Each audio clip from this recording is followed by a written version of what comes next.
মধ্যরাতে সবাইকে আমন্ত্রণ জানাচ্ছি নিউজ 24 এর নিয়মিত আয়োজন নিউজরুম সংলাপ অনুষ্ঠান। আপনাদের সঙ্গে আছেন প্লামন রহমান। এই অনুষ্ঠানের মধ্যে আমরা আসলে দিনের গুরুত্বপূর্ণ খবর ঘটনাগুলো বিশ্লেষণ করার চেষ্টা করি। আমাদের আমন্ত্রিত অতিথিরা খবর ঘটনাগুলো বিশ্লেষণ করেন। আজ আমাদের সঙ্গে তিনজন অতিথি আছে দর্শক। শুরুতেই তাদের সঙ্গে আপনাদের পরিচয় করি। আমাদের সঙ্গে আছেন সৈয়দ ইশতিয়াক রেজা, প্রধান সম্পাদক গাজী টেলিভিশন, একই সঙ্গে তিনি সারা বাংলা .net-এর প্রধান সম্পাদক। আছেন আবু সাইদ খান, সিনিয়র সাংবাদিক, একই সঙ্গে রাজনীতি বিশ্লেষক। আমাদের সঙ্গে আরও আছেন সুভাষ সিংহ রায়, সম্পাদক বাংলা বিচিত্রা, তিনি আসলে রাজনৈতিক বিশ্লেষক। আপনাদের তিনজনকে স্বাগত জানাচ্ছি নিউজ 24 এই নিয়মিত মধ্যরাতের আয়োজনে। আলোচনায় যেতে চাই তার আগে একটু যে দু তিনটি বিষয় নিয়ে আলোচনা করতে চাই, একটু জানিয়ে আসতে চাই শিরোনাম। অতিরিক্ত রক্তক্ষরণে কলাবাগান স্কুল ছাত্রের মৃত্যু, বিকৃত যৌনাচার বলছেন চিকিৎসক, জবানবন্দি শেষে আসামি দিহান কারাগারে।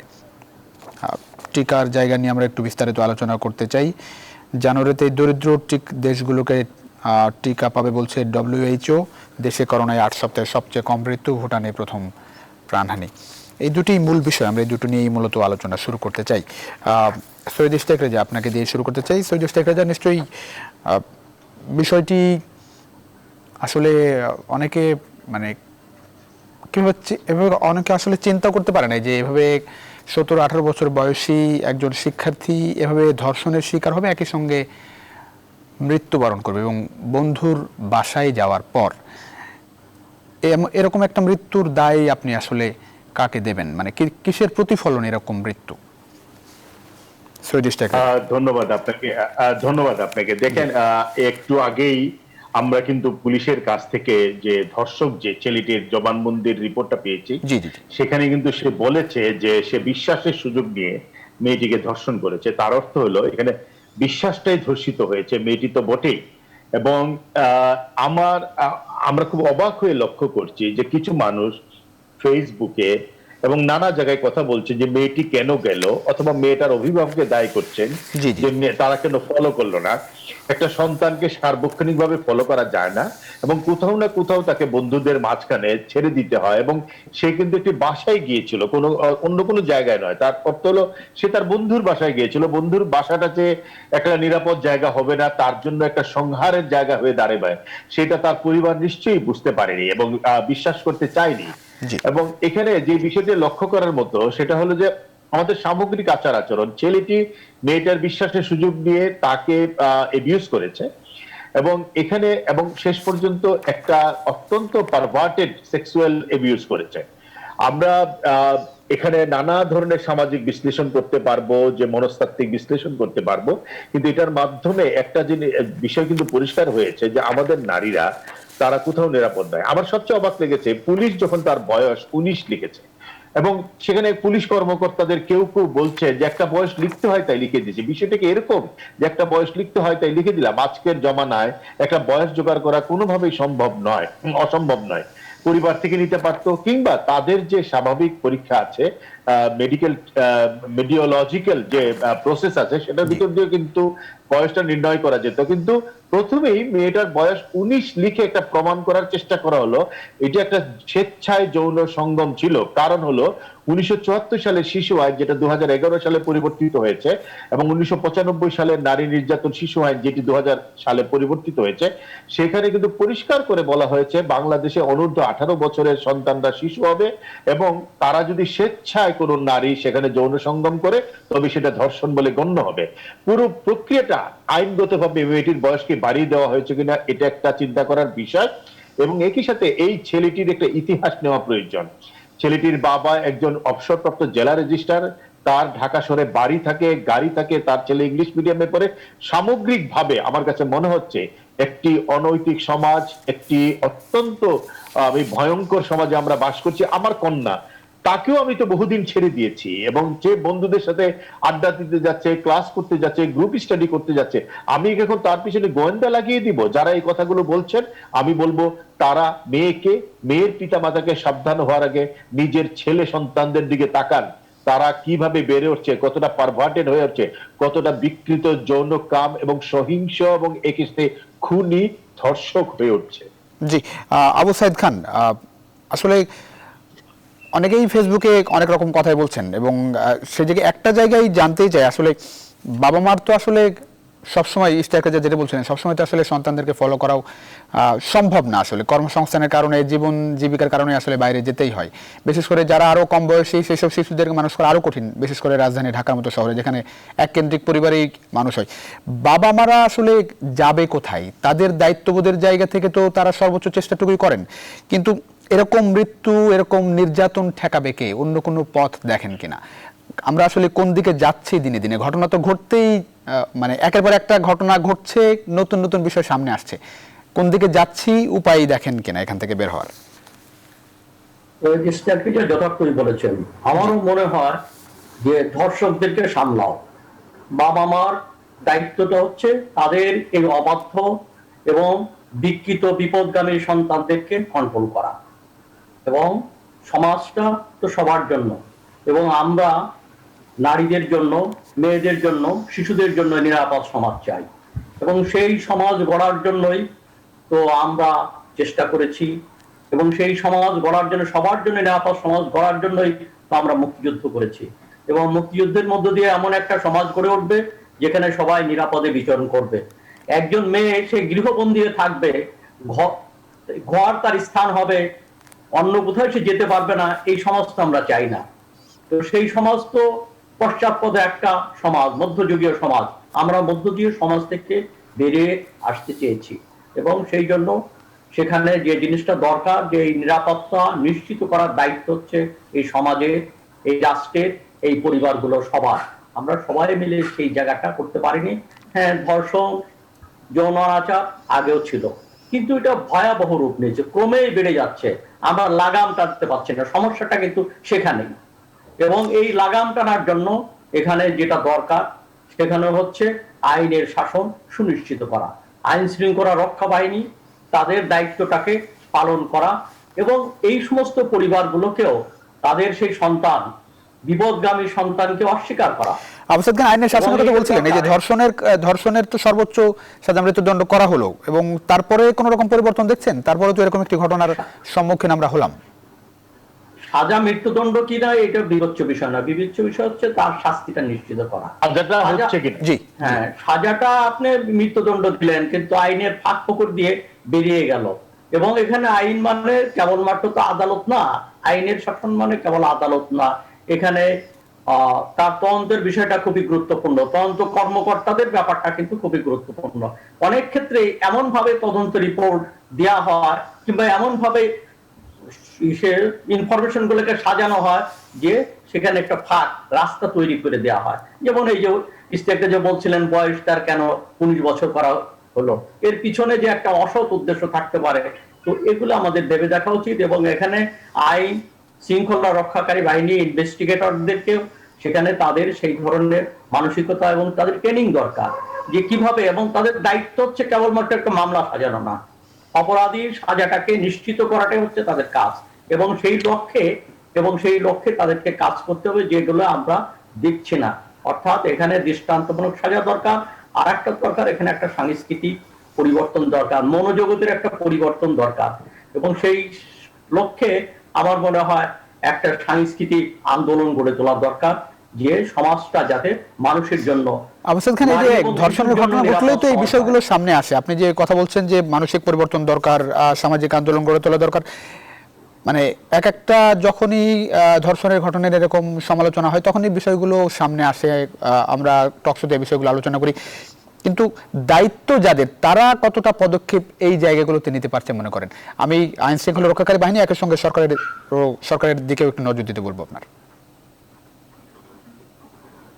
এখানে এই যে জিনিসটা আমি বললাম, যে এখানে যারা এর সঙ্গে সংশ্লিষ্ট তাদেরও দৃষ্টিভঙ্গির পরিবর্তন দরকার। যদি এখানে সংশ্লিষ্ট যারা রয়েছে, ইনভেস্টিগেটর যারা, তদন্তকারী কর্মকর্তারা যদি মনে করে যে, কিংবা এই ধরনের মন্তব্য, এটা তো অনেকের মধ্যে রয়েছে যে এত রাত্রে মেয়েদেরকে কেন বের হয়, মেয়েরা কেন অন্যর বাড়িতে যায়, সন্ধ্যার পরে কেন ঘরের বাইরে থাকে, এই যে মানসিকতা, এই জায়গাগুলো থেকে করতে হবে। এখানে নারীর পক্ষে, কন্যার পক্ষে অবস্থান গ্রহণ করতে হবে, এবং সেটা প্রশাসনের, সেটা হচ্ছে পুলিশের, সেটা অভিভাবকদের, সেটা সমাজের। সমাজকে ঠিক করতে হবে সে কার পক্ষে, সে দর্শকের পক্ষে না দোষীদের পক্ষে। সবাই বলবে যে আমরা দর্শকের পক্ষে না, দেখেন, আমি আপনাকে একটা কথা বলি, এত যে আলোচিত হত্যাকাণ্ড, রেন্টের সেই ধর্ষণ কাণ্ড, জি, জি। কিছু হয়েছে? কিছু হয়নি। অর্থাৎ পুরো সময় আপনি ধর্ষণের সর্বোচ্চ শাস্তি মৃত্যুদণ্ড নিতে পারেন, কিন্তু এই যে আবু সাইদ খান যেটি বলেছেন যে আইনের শাসন মানে শুধু আদালত নয়, সম্পূর্ণভাবে পুলিশ প্রশাসন এবং সামগ্রিকভাবে আইনি প্রক্রিয়াটা, পুরো প্রক্রিয়াটা যদি কোনো কারণে ধর্ষকের পক্ষে অবস্থান করে, তাহলে তো সেখানে মেয়েরা নিরাপদ থাকতে পারবে না। সেইটাই কিন্তু ঘটছে বারবার। এখানেও কিন্তু দেখেন, শুরুতেই একজন পুলিশ কর্মকর্তা বলে একটা বয়স লিখতে হয়, তাই লিখতে হয়, তাহলে 17 লিখলো না কেন, 19 লিখলো কেন? ইভেন যদি তার বয়স 19 হয়, প্রমাণের অপেক্ষা করলো না কেন? তাই না? সুরতাল রিপোর্ট যিনি তৈরি করেছেন, তিনি বলছেন যে তার বয়স নির্ণয় করা যাচ্ছে না কেন? আমরা তো জানি দাঁত থেকে বয়স নির্ণয় করা যায়, এক্সরে থেকে বয়স নির্ণয় করা যায়, মেডিকেল সায়েন্স এই জায়গায় চলে গিয়েছে। তার অর্থ হলো পুরো প্রক্রিয়াটার ভিতরে আর এখন জন্ম নিবন্ধন সার্টিফিকেট একটা এবিউসিভ ম্যানিপুলেটিভ সাইকোলজি কাজ করছে কিন্তু এখানে। বিষয়টি কি আইন শৃঙ্খলা রক্ষকের মানে শুরুতে কি স্বাভাবিক ঘটনা মনে করে কিনা, মানে এখন যেভাবে ঘটনাগুলো ঘটছে একের পর এক, সেই জায়গাটাই মানে একরকম অভ্যস্ততা তৈরি হচ্ছে কিনা, যেরকম ঘটনা ঘটতেই পারে? এখানে এখানে একটা মনস্তত্ব কাজ করছে। আমাদের সমাজের একটা মনস্তত্ব হলো, ইংলিশ মিডিয়ামে পড়েছে মেয়েটি, সুতরাং এক ধরনের নেগেটিভ অ্যাটিটিউড, যে ইংলিশ মিডিয়ামে পড়া মানে উচ্ছন্নে যাওয়া পরিবার, অথবা উচ্ছন্নে যাওয়া মেয়েটি বন্ধুর বাড়িতে গিয়েছে, ছেলে বন্ধুর বাড়িতে গিয়েছে, সুতরাং মেয়েটি খারাপ। মেয়েটি ছেলেটির সাথে যৌন সম্পর্কে লিপ্ত হয়েছে, ইচ্ছাই হোক অনিচ্ছাই হোক, সুতরাং মেয়েটি খারাপ। সম্পূর্ণ দৃষ্টিভঙ্গিগত একটা, আমি বলবো যেটা আর্টারি ব্লক হয় না মানুষের, এই সমাজের আর্টারি ব্লক হয়ে গেছে আসলে, এটা থেকে বেরোতে পারছে না। এর একটা ওপেন হার্ট সার্জারি প্রয়োজন। সেই ওপেন হার্ট সার্জারিটা কি, সেটা আসলে শুধুমাত্র যারা সোশ্যাল স্ট্যাটিস্টিফিকেশনের রিসার্চ করে তারা বলতে পারে। জি, সুভাষ সিংহ রায় নিশ্চয়ই শুনছিলেন। আমি এই জায়গা দিয়ে শুরু করতে চাই। বলছিলেন যে সমাজের যে অবস্থা, এখান থেকে আসলে কিভাবে বের হওয়া সম্ভব, এমন নির্যাতন কে ঠেকাবে, 1 2 নম্বর হচ্ছে নিরাপত্তা আসলে কে দেবে, নারীর নিরাপত্তার জায়গাটাই ইস্টাকরে যায়। একই সঙ্গে আবু সাইদ খান বলছিলেন যে নারীরা এখন কোথাও আসলে নিরাপদ না। প্লাবন, আপনাকে ধন্যবাদ। আমি আসলে কোথা দিয়ে শুরু করব এখন আমি বুঝতে পারছি না। দুইজন বিজ্ঞ আলোচক যে আলোচনার বিস্তার ঘটিয়েছেন, খুব গভীরে প্রবেশ করেছেন, এবং আরো গভীরে যদি প্রবেশ করতে হয় তাহলে অনেক সময় প্রয়োজন। আমি আইনের শাসনের কথা দুজনই বলেছেন। আমি এখনো বিশ্বাস করি আইনের শাসনের ব্যত্যয় আছে। আজ 9 জানুয়ারি পড়লো, এই যে ক্ষমতাসীন রাজনৈতিক দলের যে ছাত্র সংগঠনটি, তার একজন ত্যাগী নেতা ছিলেন মনিরুজ্জামান বাদল। আমার আর ইস্তেক ভাইয়ের সামনে এই আজ থেকে প্রায় 30 বছর আগে, এই 9 জানুয়ারিতে 1992 সালে তৎকালীন সরকারের যারা কিলিং এজেন্ট তাকে হত্যা করেছিল। কিন্তু এরপর এতবার ক্ষমতা এসেছে আওয়ামী লীগ সরকার, এই মনিরুজ্জামান বাদল হত্যাকারীদের কিন্তু বিচারের আওতায় আনা যায়নি। অতএব এই ব্যাপারগুলো আমাদের খুব দেখার বিষয়। সাংস্কৃতিক জাগরণের কথা বলছেন, আমি জানি না আবু সাইদ খান ভাই মদন মোহন তর্কলঙ্কের শিশু শিক্ষার প্রথম ভাগ, দ্বিতীয় ভাগ, তৃতীয় ভাগ, এই যে 1949 সাল থেকে 54 সাল পর্যন্ত তিনি এই বইগুলো লিখেছেন, সেই বইগুলো এখন কোন অভিভাবকের হাতে আছে কিনা আমি জানি না। আমার জানার সীমাবদ্ধতা নিশ্চয় আছে। এই যে রামসুন্দর বসাকের যে বাল্য শিক্ষা এবং শিশু শিক্ষার পাঠ, এটাও কিন্তু আমরা কারোর কাছে দেখি না।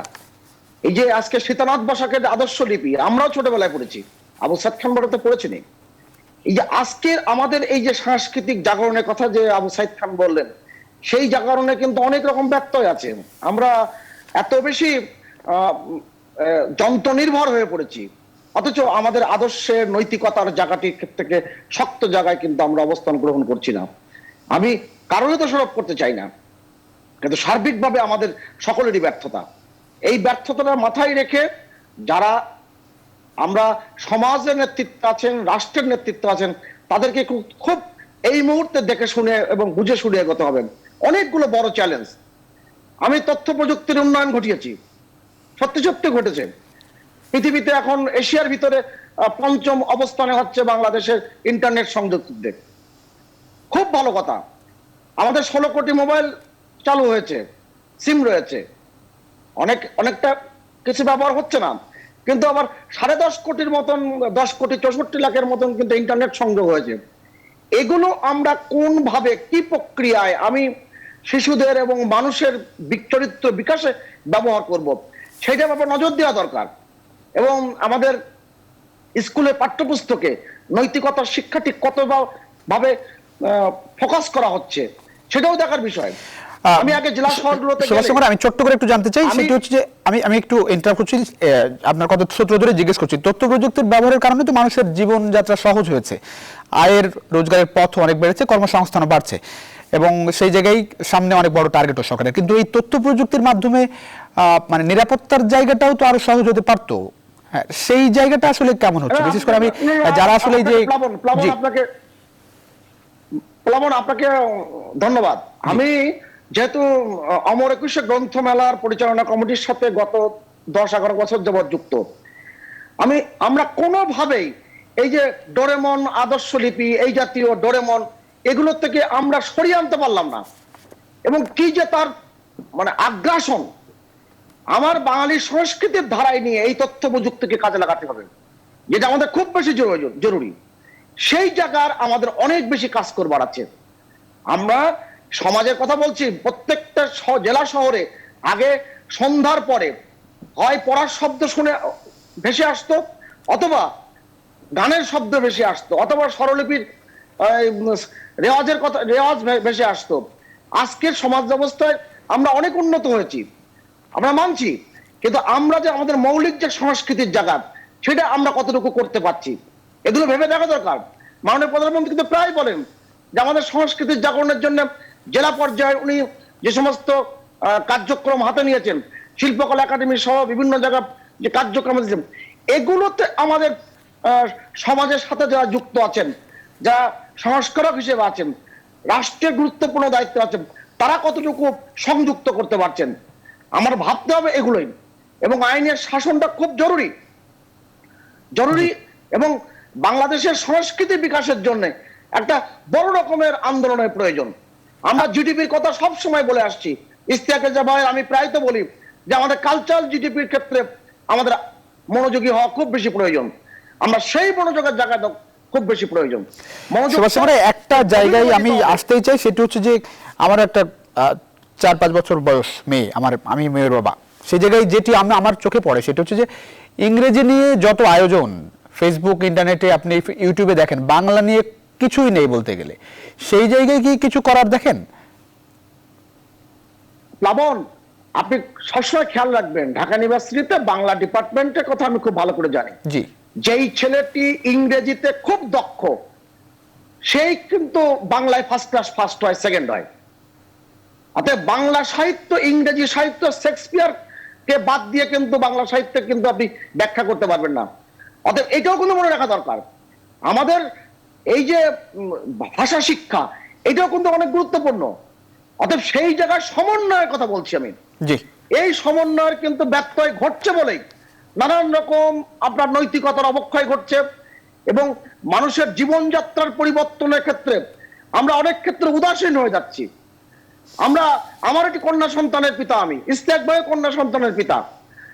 আমাদের সন্তানকে আমরা কিন্তু যেভাবে আমাদের মানুষ করা প্রয়োজন, আমরা দুজন কিন্তু পেরেছি। আমরা আমাদের সেই জায়গাটা কিন্তু আমরা তৈরি করতে পেরেছি। সে যেমন সবকিছুতেই তার দক্ষতা অর্জন করেছে, আবার সংস্কৃতি জাগরণের ক্ষেত্রে কিন্তু সে কিন্তু নিজেকে খাপ খাইয়ে নিয়েছে। এটা একটা বড় অর্জন। এইটা আমরা করতে গেলে সবারই কিন্তু অংশগ্রহণ প্রয়োজন। জি, এই কথাটাই বলবার চেষ্টা করেছি। জি, অনেক ধন্যবাদ সৈয়দ ইশতিয়াক রেজা। অনেক কিছু করার কথা তিনজনই বলেছেন। এই কাজগুলো আসলে কে করবে? 1, 2 নম্বর হচ্ছে যে মানে সন্তান মানুষ করা, তো মানে আমি বলে দিচ্ছি বিষয়টি, মানে আমার দিক থেকে বলা হয়তো ঠিক না, হয়তো কঠিন হচ্ছে। সহজ করার কাজটা কার?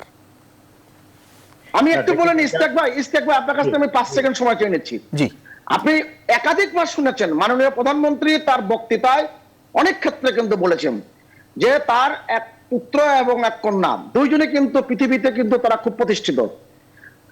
তাদের 2 সন্তানকে ডক্টর ওয়াজেদ এবং শেখ হাসিনা 80-র দশকে কিন্তু প্রথম দিকে বলে দিয়েছিল যে তোমাদেরকে নৈতিক শিক্ষা দেওয়া এবং উচ্চ শিক্ষা দেওয়ার দায়িত্ব আমাদের। এইটা আমরা করতে পারবো, বাদ বাকিটিকে কিন্তু কোনো সম্পদ দিতে পারবো না। এই যে দেখেন, তার ইতিবাচক ফলাফল কিন্তু তারা পেয়েছে। এইটা আমি বলবার চেষ্টা করেছি। আমরা আমাদের যে জীবন আচরণ, আমাদের পেশা, আমরা কতটুকু নৈতিকতায় আছি, সেটা কিন্তু তার সন্তানের উপর প্রভাব পড়ে। এটাও দেখবার বিষয়। দুঃখিত সৈয়দ ইশতিয়াক রেজা। জি, সৈয়দ ইশতিয়াক রেজা। না, দেখেন, পরিবার একটা বড় প্রতিষ্ঠান, মানুষ নিশ্চয়ই পরিবার থেকে অনেক কিছু শেখে, পরিবার থেকে অনেক আচার আচরণ শিখে, এগুলো সবই সত্য। কিন্তু দিন শেষে কিন্তু এই পরিবার কিন্তু সমাজে বাস করে। আমার রাষ্ট্র ব্যবস্থা কেন এমন হবে না যে রাত্রিবেলা ছেলেটি যেমন করে ঘুরে বেড়াতে পারে, মেয়েটি কেন যে কোনো ভাবে সে হেঁটে রাস্তা পার হতে পারবে না, সে কেন তার বন্ধুর বাড়িতে বেড়াতে যেতে পারবে না, সে কিন্তু দোকানে গিয়ে এক কাপ চা খেতে পারবে না, সে কেন একটা বাজারে গিয়ে গান শুনতে পারবে না? ছেলেটা যদি সব পারে, মেয়েটা কেন পারবে না? আমি তো দুবাইতে দেখেছি, আমার 7 বছরের কন্যাকে নিয়ে আমি দুবাইতে গিয়েছিলাম, রাত 1:30টার সময় আমি দেখেছি মেয়েরা হাফ প্যান্ট পরে রাত্রিবেলায় এক রাস্তা থেকে অন্য জায়গায় চলে যাচ্ছে। সে তো ধর্ষণের কথা চিন্তা করছে না, ধর্ষিত হবে এরকম করে চিন্তা করছে না। তার অর্থ হলো এখানে রাষ্ট্র ব্যবস্থার একটা সংকট আছে, কিন্তু শাসন প্রণালীর ভিতরে এক ধরনের কুপমণ্ডকতা আছে। শাসন প্রণালীর ভিতরে যারা বাস করে নীতি নির্ধারণী জায়গায় থাকেন, তাদের ভিতরে এক ধরনের ভয়ঙ্কর রকমের মৌলবাদী সংস্কৃতি বিরাজ করে, যারা মেয়েদেরকে শুধু ঘরে রাখতে পছন্দ করে, নারীদের স্বাধীনতা বিশ্বাস করেন না। এবং পুরুষরা এমন একটা জায়গায় পৌঁছেছে যে সে নারীকে ধর্ষণের বস্তু ছাড়া কিছু ভাবতে পারেন না। পুরুষ আজকে বিপন্ন, কারণ নারীরা সব ক্ষেত্রে এগিয়ে যাচ্ছে। বাংলাদেশের প্রধানমন্ত্রী নারী, স্পিকার নারী, বাংলাদেশের প্রধানমন্ত্রী নারী জাগরণের জন্য নানা কিছু করছেন, এবং মেয়েরা কিন্তু অসম্ভব ভালো করছে নানা জায়গায়। পুরুষ এক ধরনের বিপন্ন বোধ করার কারণে তাকে ধর্ষণ করে আটকে দিতে চাচ্ছে। তার একটাই অস্ত্র, পুরুষ তার একটাই অস্ত্র প্রয়োগ করছে, হয় তুমি আমার বশ্যতা স্বীকার করো, নয়তো তোমাকে আমি ধর্ষণ করব। সুতরাং শাসন প্রণালীর ভিতরে এই জাগরণটা আনা প্রয়োজন যে নারী পুরুষ অথবা ধর্মীয় সংখ্যালঘু বা ধর্ম দিয়ে বিচার না করে সব মানুষকে সমানভাবে দেখার যে একটা সমাজ তৈরি করা, সেইটা আমরা পারছি না। কারণ শাসন ব্যবস্থার ভিতরে ভয়ঙ্কর রকমের সংকট আছে, কুপমণ্ডকতা আছে। এবং আমরা যেটাকে বলি you are living in the cocoon shell, বলে না যে একটা প্রবাদ, ইংরেজি প্রবাদ, কুকুনের শেলের ভিতরে বাস করছি আমরা। তো সেই জায়গায় যদি আমরা থাকি, তাহলে বাংলাদেশকে আপনি উন্নয়নের চরম শিখায় নিয়ে যেতে পারবেন। আপনার জিডিপি, ইকোনমিক জিডিপি অনেক বেড়ে যাবে, কিন্তু আপনার হয়তো আপনি হয়তো নানা ধরনের প্রবৃদ্ধি অর্জন করবেন, কিন্তু আপনার হ্যাপিনেস ইন্ডেক্স, সুখের সূচক অনেক অনেক নিচে নেমে যাবে। আপনার তো দরকার আসলে happiness index, not only economic index. আবু-সাঈদ খান, এই জায়গা দিয়ে যদি একটু আপনার পর্যবেক্ষণ জানতে চাই। উন্নয়নে বাংলাদেশ অনেক এগুচ্ছে, মেগা প্রকল্প হচ্ছে, এবং মধ্যমায়ের দেশ, সামনে অনেক বড় টার্গেট বাংলাদেশ উন্নত দেশের তালিকায় যাওয়া। কিন্তু যে জায়গায় আমরা কথা বলছি, এই জায়গাটা আসলে কতটা উন্নতি হচ্ছে, কি করার দেখেন? সেই জায়গাটা হচ্ছে যে মানবিক মর্যাদার জায়গা। আমরা যখন স্বাধীনতার যে ঘোষণা করা হয়, সেখানে কিন্তু অন্যতম মৌলিক তিনটে কথা ছিল, যে সাম্য, ন্যায় বিচার এবং মানবিক মর্যাদা। প্রত্যেকটা মানুষ তার মর্যাদার জায়গায় আসীন হবে, নারী পুরুষ হোক। কে নারী কে পুরুষ সেটা কোনো বিবেচ্য বিষয় নয়, কে হিন্দু কে মুসলমান, কে খ্রিস্টান কিংবা বৌদ্ধ বিবেচ্য বিষয় নয়, কে বাঙালি কিংবা কে চামা মারমা, এগুলো বিবেচ্য বিষয় না। সবাই মানুষ, তার এই মানবিক মর্যাদাটা প্রতিষ্ঠা করা এবং সব মানুষের জন্য একটা নিরাপদ সমাজ গড়া, শিশু এবং নারীর জন্য এই নিরাপত্তা নিশ্চিত করা, করার জন্য যে রাষ্ট্রযন্ত্রের যে ভূমিকা, সমাজের যে ভূমিকা, সেখানে কিছু সমস্যা রয়ে গেছে। আমরা সেই সমস্যাটাকে মোকাবেলা করতে পারছি না। এখানে রাষ্ট্রযন্ত্র তারা দুর্বলের পক্ষে, নারীর পক্ষে, শিশুর পক্ষে সবসময় কাজ করছে না, এবং বিভিন্ন কারণে করছে না। সেটা তাদের সনাতন মানসিকতার জন্য করছে না। যেমন সুভাষ সিংহরা যেটা যথার্থ বলেছেন, শিক্ষা ব্যবস্থার মধ্যেও সেই ত্রুটিটা কিন্তু রয়ে গেছে। এবং আমাদের শিক্ষা ব্যবস্থার মধ্য দিয়ে সবাইকে আত্মমর্যাদা এবং তাকে সমান, এখানে নারীদের, হ্যাঁ নারীরা অনেক বড় বড় জায়গা আছে, এটা ঠিক, কিন্তু নারীরা যে মর্যাদার জায়গা, সমাজের তৃণমূলের থেকে আরম্ভ করে শিক্ষা শহর পর্যন্ত যে মর্যাদার জায়গা থাকা দরকার, সেই মর্যাদার জায়গা কিন্তু মানসিকভাবে নেই। এখানে এক ধরনের ফিউডাল আউটলুক রয়ে গেছে, এখানে পুরাতন সনাতনী মানসিকতা রয়েছে, এবং সেই সঙ্গে সঙ্গে নারীকে অন্য হিসেবে দেখারও একটা মানসিকতা রয়েছে। একটা সামন্তবাদী সমাজে নারীকে যেভাবে যে সে একটা অধস্তন কিছু, সেটারও মানসিকতা রয়েছে। আবার সমাজ এগিয়েছে, তাকে পণ্য হিসেবে দেখছে। এই জায়গা থেকে মুক্ত হওয়া দরকার। এবং এখানে হচ্ছে যে হ্যাঁ, আমাদের কিন্তু যে শিক্ষার মাধ্যমে গ্যাপ রয়েছে, আমরা ভাষা শিক্ষাই বলেন আর যাই বলেন, যে সেই ক্ষেত্রে গ্যাপটা হচ্ছে, আমাদের সেই সমস্যাটা হচ্ছে যে তথ্য ভান্ডার। যেমন পৃথিবীতে যত কিছু ভালো কিংবা যত কিছু খারাপ, ইংরেজিতে যে তথ্য ভান্ডার রয়েছে, আপনি ইন্টারনেট খুললে কিন্তু বাংলা সেই তথ্য ভান্ডার ধারে কাছে নেই। আমরা আমাদের ইতিহাস ঐতিহ্য কিংবা আমাদের সমাজ কেমন হবে, সমাজ বিনির্মাণের চিন্তা, এমনকি অষ্টদশ শতকে কিংবা 19 শতকে মনীষীরা যেভাবে এই বিনির্মাণের চিন্তা অর্থাৎ চিন্তার ক্ষেত্রে যে বিপ্লব ঘটিয়েছিলেন, এখন আমরা কিন্তু সমাজে সেই বিপ্লবটা ঘটাতে পারছি না। যে আমাদের সমাজটা অনেক বড় চ্যালেঞ্জ আসলে সামনে দিয়ে। অনেক ধন্যবাদ আবু সাইদ খান। আমরা আমাদের এগোতে হবে। একটু সুভাষ সিংহ একটু অন্য প্রসঙ্গে যেতে চাই। এই নিয়ে বিস্তারিত আলোচনা হলো। টিকা এখন যে বাস্তবতা আপনি দেখছেন, গতকাল প্রধানমন্ত্রী বলেছেন জাতির উদ্দেশ্যে ভাষণে যে টিকা দ্রুত পাবে বাংলাদেশ। আপনার কাছ থেকে একটু পর্যবেক্ষণ জানতে চাই। এই প্রথম আজকের দিনটাই, মানে গত 24 ঘন্টার কথা বলছি, যে ডে নিউজে আসলে টিকা নিয়ে সরকারের গুরুত্বপূর্ণ এমপি মন্ত্রীরা খুব বেশি কিছু বলেননি, আমি অন্তত দেখিনি। জানতে চাই আপনার কাছে কি মনে হচ্ছে আসলে টিকা আসলে কত দ্রুত বাংলাদেশ পাবে মনে করেন? টিকা নিয়ে যে কথাগুলো এখন আপনি যেটা উল্লেখ করলেন যে আজকের গণমাধ্যমে আসেনি, তা না আসলেও আমাদের যে ভাবনা চিন্তা, সেখানে টিকা যে প্রক্রিয়ায় আনা হচ্ছে, কারণ আমাদের সামনে টিকার কিন্তু খুব বেশি অপশন নাই। অনেকে বলে থাকেন যে আরো অনেক বিকল্প ব্যবস্থাপনার মধ্যে যাওয়া উচিত ছিল, যদিও সরকার কিন্তু আরো কয়েকটি বিকল্প ব্যবস্থাপনার দিকে ইতিমধ্যেই কিন্তু গিয়েছে। আমি মডার্নার টিকা এবং ফাইজার বায়োনটেকের টিকা কিন্তু আনতে পারবো না এই মুহূর্তে, এবং তার যে ব্যবস্থাপনা, এটা সংরক্ষণ, এটা কিন্তু বেশ জটিল প্রক্রিয়া। এমনকি মার্কিন যুক্তরাষ্ট্রেও এই টিকাদান প্রক্রিয়াতে অনেক জটিলতার সম্মুখীন হচ্ছে। ফাইজার বায়োনটেকের টিকা নিয়ে বেশ ঝামেলায় পড়েছে, এবং তারা যে ড্রাই আইস ব্যবহার করছে, আমি আজকেই একটু আগে দেখলাম, সেই ড্রাই আইসে কার্বন ডাইঅক্সাইড নির্গত হচ্ছে বলে যারা ওখানকার কর্মীরা তারা কিন্তু অসুবিধায় পড়ছে। অনেকগুলো জটিল আছে, এবং এই সংরক্ষণ করাটা খুব বেশ জটিল। এবং টিকা দেওয়ার আগে ওই যে টেম্পারেচার থেকে বের করে স্বাভাবিক টেম্পারেচারে আনা, এটাকে থয়িং বলে। এই থয়িং ডাইলুয়েন্ট যে প্রক্রিয়া, জি জি জি, একটা বিষয় একটু নিয়ে আসছে যে অনেকে যেটা বলছেন যে সিনোভ্যাক যখন বাংলাদেশে টিকার আপনার ট্রায়াল রান করতে চাইলো, তখন যদি সুযোগটা পেত, তখন হয়তো এতদিন হয়তো সিনোভ্যাকের টিকা বাংলাদেশে হয়তো আমরা পেতাম, অথবা খুব কাছাকাছি থাকতাম। সেই জায়গা নিয়ে একটু বলবেন। এবং ব্যাকরণ মতে হচ্ছে সঞ্চালকের প্রশ্ন করা যায় না, তারপরেও একটু আপনার অনুমতি নিয়েই করি। না না, অবশ্যই অবশ্যই। আমি আপনাকে বলি, সিনোভ্যাক কথা নিয়ে এখনো যারা বলছেন, তারা কি আমাকে উত্তর দিতে পারবেন? আমি তো এই ওষুধ বিজ্ঞানের ছাত্র এবং 31 বছর যাবত এই পেশার সাথে আমি যুক্ত। সিনোভ্যাক যখন বাংলাদেশে এসেছিল, ওই সময়টার কথা নিশ্চয়ই মনে আছে। তারা যে ট্রায়াল করতে চেয়েছিল, তারা তখন সেই প্রক্রিয়াটা ঠিক মতো এগোয়নি, অথচ কোন ডাটা দেয়নি। আর চীনের ডাটা নিয়ে কিন্তু সন্দেহের জায়গা কিন্তু পৃথিবীর সব জায়গায় আছে। যাই হোক, তারপর তারা বিজ্ঞান প্রযুক্তিতে অনেক দূরে গিয়েছে। সেই যখন সেপ্টেম্বর মাসের প্রথম সপ্তাহে তারা যখন বেজিং এ তাদের বাণিজ্য মেলায় তারা সিনোভ্যাক এবং সিনোফার্ম দুটো প্রতিষ্ঠান যখন তারা উন্মুক্ত করেছিল, তারপরও বাংলাদেশে এসেছে। বাংলাদেশে আসার পরে তারা বলছে ট্রায়াল করতে হবে, সরকারকে টাকা দিতে হবে। এখন বলছে যে না, অনেকে বলছেন যে না, সিনোভ্যাকের পক্ষে বলার সময় বলছেন যে তারা যখন করতে চেয়েছিল তখন তো তারা বিনা পয়সা করতে চেয়েছিল। ব্যাপারটা সঠিক নয়।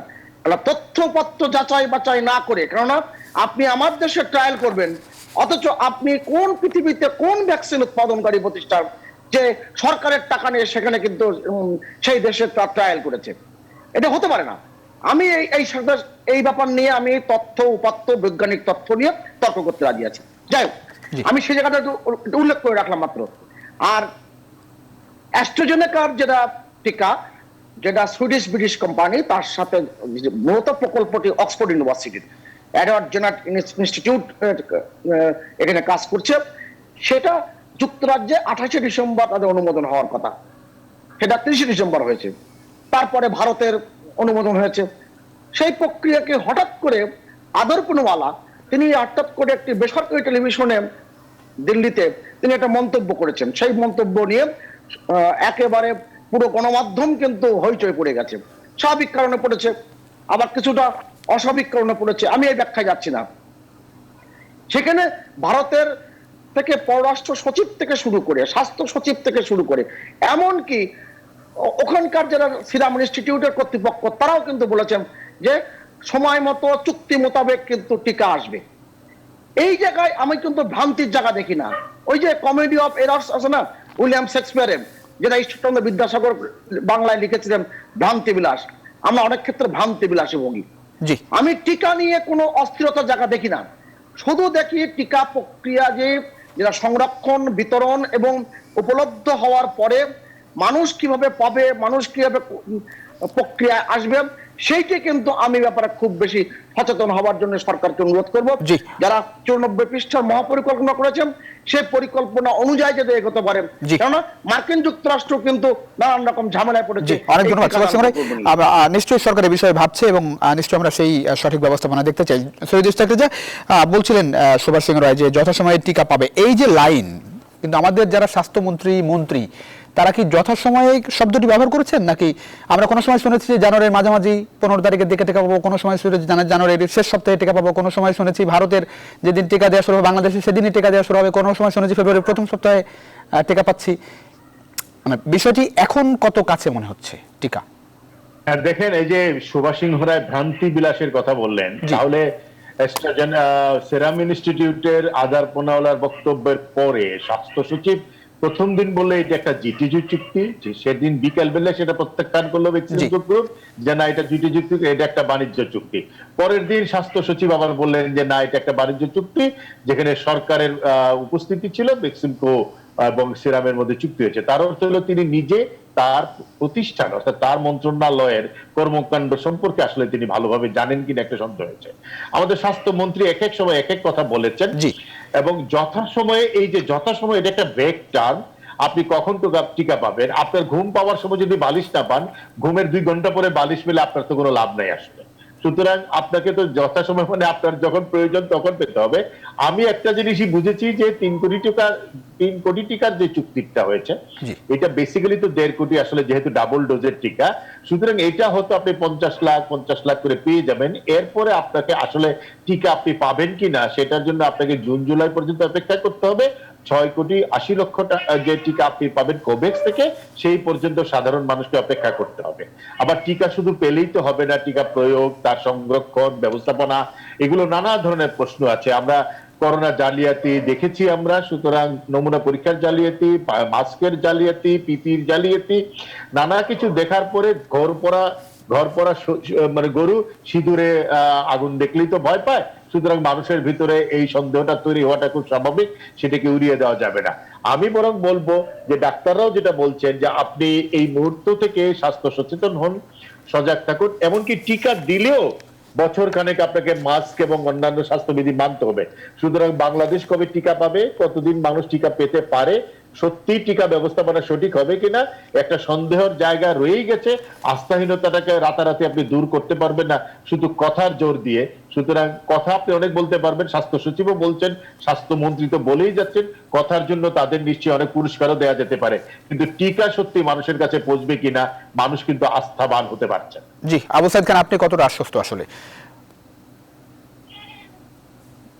আমি যখন সুভাষ সিংহ রায়ের কথা বলছিলেন তখন আমাদের প্রশ্ন দেখা দিয়েছিল যে ভ্রান্তি বিলাসটা কার, এটা কি মন্ত্রণালয়ের, স্বাস্থ্যমন্ত্রী না জনগণের? এখন বিষয়টা হচ্ছে এটা আমাদের কাছে একটু স্পষ্ট হওয়া দরকার।